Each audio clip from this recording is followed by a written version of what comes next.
শুক্রবার মানে এই খিচুড়ি। আমার রান্না করা খিচুড়ি আমার কাছে খুব ভালোই লাগে। বাড়িতে আগে খেতাম মায়ের হাতে, এখন আমার হাতে খুব ভালোই লাগে। আসসালামু আলাইকুম, welcome back to my another blog. তো আপনারা কেমন আছেন?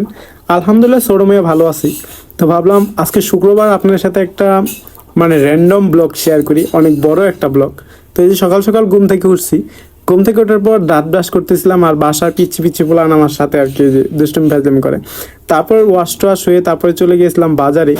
যেহেতু আজকে শুক্রবার, তো বাজার থেকে কিছু সবজি টবজি কিনি আর কি। শুক্রবার যেহেতু, তো শুক্রবারে তো ভালো ভালো সবজিও দেই, যে অনেকে নিয়ে যাচ্ছে শাক টাক। তো এখানে বরাবর আমি পাঙ্কাশ মাছে আটকে যাই। পাঙ্কাশ মাছ আমার ফেভারিট মাছ।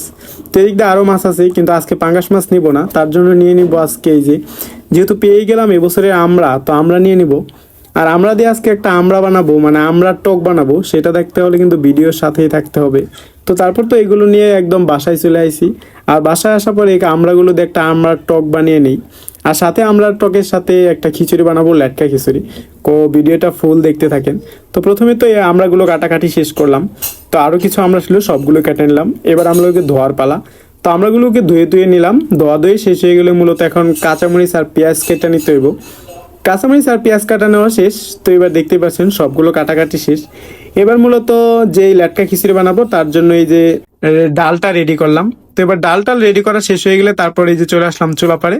আর রান্নার জন্য এই যে পেঁয়াজ কষাই নিছি, আর তারপর পানি দিয়ে এখানে সব রকমের মশলা দিয়ে তারপর এটা মশলাটাকে একটু কষাতে হবে। তো তারপর ঢাকনা দিয়ে ঢাকা দেওয়া হবে, আর 10 মিনিটের পর এটা একদম মশলা কষানো হয়ে গেলে দিয়ে দিতে হবে এই আমড়াগুলো। কেটে রাখা আমড়া দিয়ে দেওয়ার পর আমড়াগুলো আর একটু কষানো শেষ হয়ে গেলে মূলত আজকের আমড়া টক রান্না করা হয়ে যাবে। তো আমড়ার টক আসলে এইভাবে আমাদের অঞ্চলে খায় না, কিন্তু আমি আমার মতো করে রান্না করি, এটাই আপনাদের দেখাই।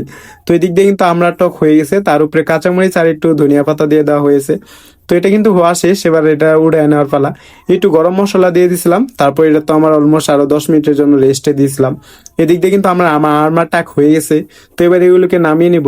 আর এবার বানানোর পালা লেটকা খিচুড়ি। তো দেখতে পাচ্ছেন আমরা টকটা দেখতে কতটা স্বাদ হয়েছে, এটা খেতে কিন্তু ওগুলো বেশি বেশি স্বাদ হয়। তো এবার তো লেটকা খিচুড়ি রান্না করার পালা। প্রথমে পেঁয়াজগুলোকে লাল লাল করে ভাজা, তারপরে এই পেঁয়াজের মধ্যে সব রকমের মশলা দিয়ে দিব। আর মশলা দেওয়া শেষ হয়ে গেলে মশলা না পোড়ার জন্য পানি। আর তারপর ভালো করে একটু জাল করে নিতে হবে। আর জাল করে নেওয়ার পর দিয়ে দিব এখানে আলু। আর আলু দেওয়া শেষ হয়ে গেলে আলুকে ভালো করে কষিয়ে নিব। আর কষানো আলুর মধ্যে তো একটু পানি দিয়ে তারপর কষানো শেষ হয়ে গেলে এখানে দিয়ে দিতে হবে চাউলগুলো। আর এখানে চাউল আর ডাউল একসাথে আমি ভিজিয়ে রাখছিলাম। তো এখানে সবগুলো চাউল আর ডাউল দিয়ে দিতেছি। চাউল ডাউল দেওয়া শেষ হয়ে গেলে এগুলোকে ভালো করে নাড়াচাড়া নিয়ে নিব। এপাশ ওপাশ ভালো করে নাড়াচাড়া নিয়ে একটু কষিয়ে নিব, তার জন্য ঢাকনা দিয়ে ঢেকে দিলাম। আর 10 মিনিট পর ঢাকনা খুললা দেখি এটা একদম কষানো হয়ে গেছে, ভাজা ভাজা হয়ে গেছে। এবার এখানে পানি দিয়ে দিতে হবে। আমি 2 মুখ পানি দিয়ে দিব। 1 মগ চালের জন্য 2 মগ পানি, ডবল পানি। তো পানি দেওয়া শেষ হয়ে গেলে উপরে দিয়ে দেবো কাঁচামরিচ, আর কাঁচামরিচ দিয়ে একটা ঢাকনা দিয়ে ঢেকে দেবো। ফিরতেছি প্রায় 10-20 মিনিট পর। ওয়াও, এটা তো একটু বলক আইছে আর কি। তো একটু পরে এটা হয়ে যাবে এরকম চিন্তা ভাবনা। তো এই তো হয়ে গেল। এদিক দিয়ে আমার ভাতের চাউলের খিচুড়ি খুব বেশি টেস্ট হয় আমার কাছে। তো এই খিচুড়ির মধ্যে তেমন কিছু দেওয়া হয় না, শুধুমাত্র আলু আর বুটের ডাল। এবার তো এটা হয়ে গেছে। তো হওয়ার সাথে সাথে একটু ধনিয়া পাতা দিয়ে দিতে হবে। আর ধনিয়া পাতা দিয়ে দিলাম। আর ধনিয়া পাতা দেওয়া শেষ হয়ে গেলে এটাকে আর একটু নাড়ান চাড়ান পাড়া নিতে হবে। তো এদিক দিয়ে নাড়ান চাড়ান পাড়া নিলাম। নাড়ান চাড়ান পাড়া শেষ হয়ে গেলে আমার খিচুড়ি হয়ে গেছে। তো খিচুড়ি হয়ে গেলে খিচুড়িটা নামিয়ে নিব। আর খিচুড়িটা নামিয়ে নিয়ে একটু গোসল টোসল সাইরা আইমু, শুক্রবার যেহেতু। আর শুক্রবারে গোসল টোসল সাইরা তারপর মসজিদে চলে গিয়েছিলাম। দেন মসজিদে নামাজ টামাজ পড়লাম। নামাজ কালাম পড়ার পর বাসায় চলে আসলাম। এদিক দিয়ে সবাই বাসায় আসছিল। তো আজকে সবাই সবার বাড়িতে ভোজন বুরাস বেশি করে খাবে। শুক্রবার গাজীপুরে একটা ঈদের দিনের মতো। তো আমার খাবারে আজকে আছে যে আমের টক, আর আমড়ার টক, আর সাথে খিচুড়ি। তো বেশ কিছুক্ষণ আমড়ার টক নিয়ে নিলাম, তারপর নিয়ে নিলাম এই যে খিচুড়ি, যেটা আমার স্পেশাল ভাতের চাউল দিয়ে রান্না করা। এই খিচুড়িটা লেটকার মতো হয়, যার কারণে খেতে খুব বেশি মজা হয়। তো আজকের খাবার এটুই। শুক্রবার একটু ভিন্ন কিছু, তার জন্য এই যে খিচুড়ি বানাইছিলাম।